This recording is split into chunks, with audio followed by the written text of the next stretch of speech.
Lagi ka lang ginugulpi. Ito ka sa duyan. Bawi na yung kuya mo sa mindset, puro gulpi sarado ka lagi.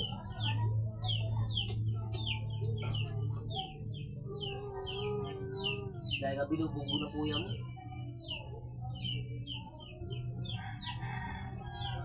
Ayusin mo yung pitik mo, Brian, sa kapatid mo ha. Ay makita ko lang. Ayusin mo yung pitik ha, kanya ha. Sinabihan kita, ako lang magpalo dyan. Sabihin mo sa akin, paano ginawa eh sa'yo. Bawi ka naman sa'yo, pero kapatid mo kawawa sa'yo. Wala. Parang di ka nagpakasyon dito. Nagpakasyon ka lang para gulpi ng kapatid mo. Jumay ka! Magbakasyon ka, maglaro kayo kapatid mo, alagaan mo, hindi yung saktan mo. Kasi bakasyon ka nga para makita yung kapatid mo. Jumay ka dito ka sa duyan, dali. Binabalata mo, Ka rin eh. binata mo yung Kuya! binabalata.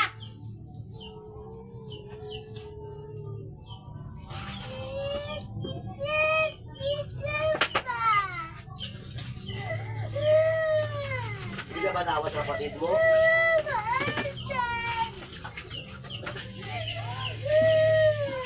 Masaya kaya yata sinasakta mo kapatid mo, natutuwa ka pa kaya yata eh. Dandan dyan. Wala na dito kausap mo. Umayas na.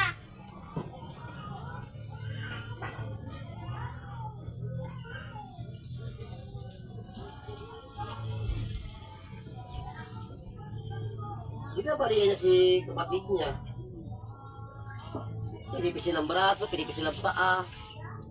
Kasi sinisipa din yung babaita. Akala din siguro yung malaki. Inaano siya. Tangahan mo, 12 na yan. Eh kaya nga eh, 12, tingnan mo utak. 4, pareho sila Maika. Oh, Hintayin mo mabalian yan.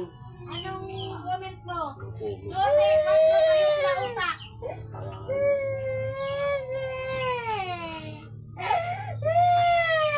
Kaya paliwanagan mo ha. Anong gagawin mo dyan kay pareho sila utak? Anong gagawin mo dyan? Pareho sila 4. Itatanga-tangahan lang yan, di ganyan utak yan. Ah, macho dyan si BG. Tanga eh. Macho dyan si BG. Nakikita ko galaw niyan.